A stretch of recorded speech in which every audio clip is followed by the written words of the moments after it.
Exactly sir. Kiran గారు, విజయకరణ్ గారు, మీకు లాస్ట్ డిబేట్ అప్పుడు కూడా నేను గుర్తు చేశాను. చాలామంది ఈ పాయింట్ని మిస్ అవుతున్నారు ఈ రోజుకి కూడా. ఆ రోజు ఆయన అనలేదు, ఆయన ఆపడానికి కూడా ట్రై చేశారు అని చెప్పేసి వస్తున్నాడు. దాన్ని కాదు అని చెప్పేసి నేను మళ్ళీ ఈరోజు కూడా ప్రూవ్ చేయదలుచుకున్నాను. ఏమన్నా దాన్ని కంటిన్యూగా వినాలి, మీరు వింటే మీరు అర్థమవుతుంది. మనం పద్దాక లాంగ్వేజ్ కూడా సేమ్, కొమ్మినేని గారు వాడిన లాంగ్వేజ్. ఎప్పుడైతే కృష్ణరాజు గారు వేశ్యల రాజధాని అన్న తర్వాత పద్దాక అవును నేను చూశాను, కొన్ని ఆంగ్ల పత్రికల్లో వచ్చింది అని చెప్పేసి చెప్తూ మీరు అన్నది నిజమే అన్న తర్వాత పద్దాక మనం అదే పనిగా మాట్లాడితే మనకి అసూయ ద్వేషాలు ఉంటాయి అనుకొని చెప్పేసి మనకి అన్నారు అక్కడ.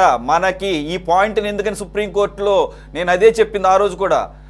దేర్ ఈజ్ ఎ గ్యాప్, ఎందుకంటే ప్రభుత్వం తరపున వాదించినటువంటి ఇద్దరు లాయర్లు కూడా they are not native Telugu lawyers.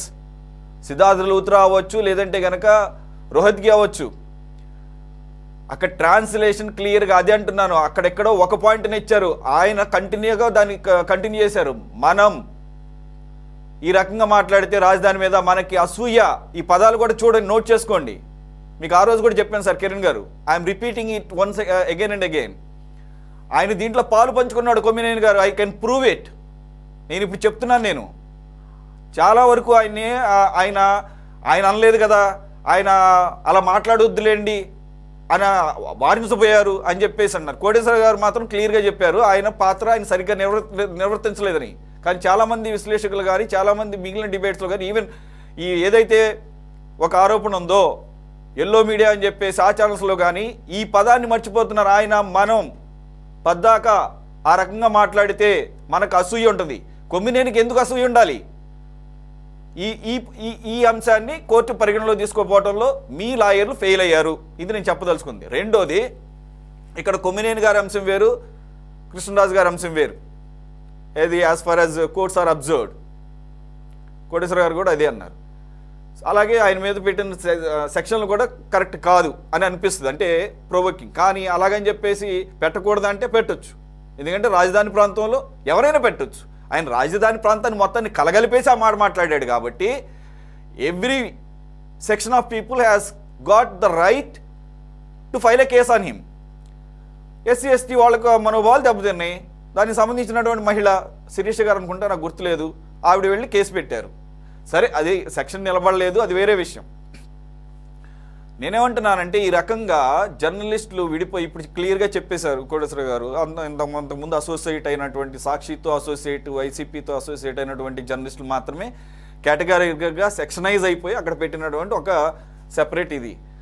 కానీ ఎందుకు ఆ రకంగా బరి తెగించి, సార్ నేను ఇప్పుడు చెప్తున్నాను, హైదరాబాద్ కాదు, దమ్ముంటే వచ్చి అమరావతిలో పెట్టమని చెప్పండి సార్, రౌండ్ టేబుల్ సమావేశం.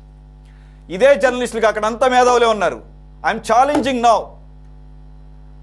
హైదరాబాద్లో కూర్చొని పెట్టడం కాదు, దమ్ముంటే అమరావతి ఏరియాలో ఎక్కడైతే వ్యాఖ్యలు చేశాడో అక్కడికి వచ్చి రౌండ్ టేబుల్ సమావేశం పెట్టగలరు ఈ జర్నలిస్టులు.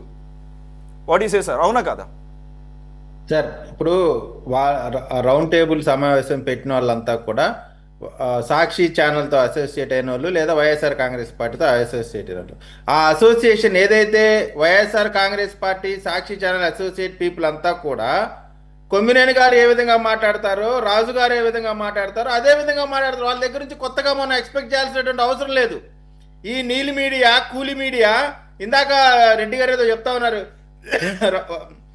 పచ్చ మోకలు, రౌడీ మోకలు, టీడీపీ రౌడీ మోకలని. టీడీపీ రౌడీ మోకల, వైసీపీ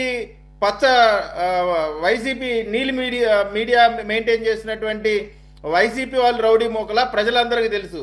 మనకి జనరల్గా ఒకటి చెప్తా ఉంటానండి, ఇప్పుడు ఒక రౌడీ షీటర్ ఉన్నాడంటే ఆ రౌడీ షీటర్ చుట్టూ కూడా రౌడీ ఎలిమెంట్స్ చేసేవాళ్ళు, రౌడీలు మాత్రమే ఉంటారు. ఇప్పుడు ఒక చదువుకున్నాడో లేదా కాలేజీకి వెళ్ళేవాడో స్టూడెంట్స్తోనో లేదా ప్రిన్సిపల్స్తోనో టీచర్స్తోనో ఆయన కేటగిరీకి సంబంధించిన వాళ్ళతో కలిసి ఉంటాడు. వీళ్ళంతా రౌడీలు కాబట్టే, రౌడీ షీటర్లు కాబట్టే, సంఘ విద్రోహ శక్తులు కాబట్టే నిన్న తెనాలి వెళ్ళారు, మొన్న తెనాలి వెళ్ళారు, నిన్న పొదిల్లో అరాచకం సృష్టించారు. వీళ్ళు రౌడీ మొక్కలతో కూడినటువంటి ఈ పార్టీ, తెలుగుదేశం పార్టీ వాళ్ళని అసలు ఏమి అంటే తప్పు చేస్తున్నాం అనేటువంటి స్పృహ కూడా లేకుండా డైరెక్ట్గా తెలుగుదేశం వాళ్ళని రౌడీ మూకలు అంటా ఉన్నారు. రౌడీ మూకలు ఎవరో ప్రజలకు తెలుసు కాబట్టి ఈడ్చి తన్నితే మీకు 11 సీట్లే వచ్చినాయి. మీరు గొర్రెలు ఉంటాయి కదా, మీ నీలి గొర్రెలు, వాళ్ళకి చెప్పండి మా జగన్మోహన్ రెడ్డి ఇంద్రుడు చంద్రుడు మహేష్ బాబు కంటే అందంగా ఉంటాడని వాళ్ళకి చెప్పండి, వాళ్ళు నమ్ముతారు.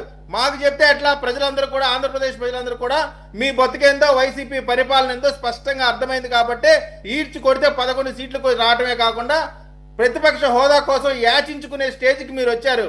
కాబట్టి మీరు మా నాయకులనో లేదా మా పార్టీ వాళ్ళనో మాట్లాడేటప్పుడు హుందాగా రాజకీయ నాయకుడిగా లేదా మీ పార్టీ తరఫున ప్రతినిధిగా మాట్లాడితే మీరు ఎంత గౌరవిస్తారో అంతకంటే 10 రెట్లు ఎక్కువ గౌరవం మేము ఇస్తాం. రెండోది, ఇప్పుడు కొమ్మినేని మాట్లాడేటువంటి మాటలు, వాటితో పాటు ఇంకోటి కూడా అన్నాడండి, మీరు ఈ విధంగా చేస్తే కేసులు పెడతారు, సోషల్ మీడియాలో మీ పైన ట్రోలింగ్ చేస్తారు అంటే వారు మాట్లాడేది తప్పని వాళ్ళకి తెలిసి కూడా అసలు ఆ కార్యక్రమం పెట్టిందే అమరావతి టార్గెట్ గా పెట్టి అక్కడున్న మహిళల్ని టార్గెట్ చేసుకొని ఆ వెధవ ఇష్టం వచ్చినట్టు మాట్లాడుతూ ఉంటే ఈ వెధవ పక్కన కూర్చొని చప్పట్లు కొడతా, ఏమండి లక్ష్మీపార్వతిని ఒక్క మాట అంటేనే వెంటనే ఆయన పైన ఇంతెత్తు లేచి దాన్ని కట్ చేసి మీ ఉద్దేశాలు మొత్తం మాకు తెలుసులే అని చెప్పి చేతులు ఊపుకుంటూ డ్రామాలు చేసినటువంటి అతనికి ఆంధ్రప్రదేశ్లో ఉండే అమరావతి ప్రాంతం మహిళలుగా కనపడరా? ఓన్లీ లక్ష్మీపార్వతి ఒక్కటే మహిళగా కనపడిద్దా? మిగతా ఆడ స్త్రీ సమాజానికి ఆత్మాభిమానం ఉండదా? గౌరవం ఉండదా? ఏం మాట్లాడుతూ ఉన్నారండి? ఇంకా దాన్ని వెనకేసుకొస్తా ఉన్నారు. ఇవాళ చూడండి, ఇవాళ కొమ్మినేని శ్రీనివాస్ బయటకు వస్తే వైసీపీ నాయకులందరూ పొలవ మంది జైలు కాడికి వెళ్తారు. ఆయన అరెస్ట్ చేసి ఆయనకి సంఘీభావంగా రోడ్లు అమ్మడబడి తిరుగుతూ ఉంటారు. ఆయన ఏదో పెద్ద స్వాతంత్ర సమరయోధుడిలాగా సజ్జల అసలే మహిళలు వాళ్ళన్న మాటలకు బాధపడతా ఉంటే మళ్ళీ సజ్జలు వచ్చి దానికంటే మించిన మాటలు మాట్లాడుతూ ఉన్నారు. అంటే వీళ్ళెంత రాక్షసంగా తయారయ్యారో, వీళ్ళ ప్రవర్తన, వీళ్ళ విధానం సభ్య సమాజంలో ఉండకూడని వ్యక్తులు వీళ్ళు.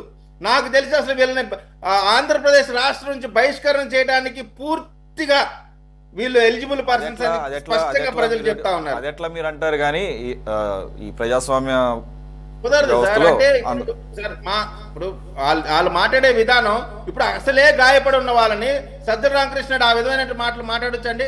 ఇప్పుడు ఆ మాటలు మళ్ళీ రిపీట్ చేయాలంటే కూడా నాకు అది గౌరవం కాదని మాట్లాడట్లేదు. అరే ఇంత తప్పు చేసి కూడా ఇంకా సిగ్గు లేకుండా వెనకేసుకొస్తా ఉన్నారు. అది ఇక్కడ బాధాకరమైనటువంటి పరిస్థితి ఏంటంటే ఇంత దారుణమైన మాట మాట్లాడారు. సరే పొరపాటు జరిగింది, సరే ఏదో రకంగా అయిపోయిందని చెప్పి దాన్ని ముగించకుండా దాని కంటిన్యూషన్ గా వీళ్ళు రౌండ్ టేబుల్ సమావేశాలు, వీళ్ళు వాళ్ళ సంఘీభావంగా వెళ్ళటాలు ఇవన్నీ చేస్తున్నారంటే ఇది ప్రీ ప్లాన్డ్. ఇది ఈ రాష్ట్రంలో అశాంతి నెలకొనాలా, ఎప్పుడు గొడవలు జరుగుతూ ఉండాలా, ఒకరిపైన ఒకరు దాడులు చేసుకుంటూ ఉండాలా, ఆ గొడవల ఆ చావుల చలిమంట కాల్చుకోవాలనేటువంటి ప్రయత్నం వైఎస్ఆర్ కాంగ్రెస్ పార్టీ చేస్తున్నటువంటి ప్రజలు గుర్తించారు. ఓకే మధుసూదన్ రెడ్డి గారు, మనం జనరల్గా మనం కూడా మౌనమాత్రులం కాబట్టి ఏమన్నా పొరపాటు జరిగి నోరు జారితే సాధ్యమైనంత వరకు డ్యామేజ్ని కంట్రోల్ చేయడానికి అది మళ్ళీ అది గుర్తు రాకుండా ఉండడానికి ప్రయత్నం చేస్తాం. తెలియగల ఎవరు ఎందు గురించి సజ్జల గారు వచ్చేసి ఆ మాట